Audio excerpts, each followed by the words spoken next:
Okay, everyone, never ever play with fire alarms outside of your own house, especially in public buildings. Even if you are going to someone's house and they have a fire alarm set up, you still don't tamper with that because are they your alarms? No, they're not. So don't tamper with them.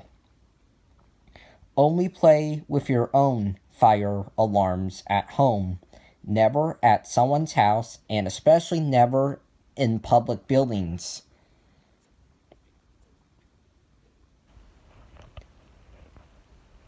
If you come to my house and tamper with my fire alarms, you are going to get in big trouble, you are going to get fined, and you are going to get arrested.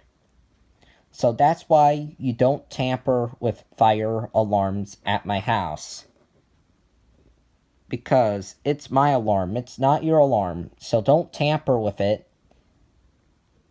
Never ever tamper with fire alarms outside of your own house, especially in public buildings.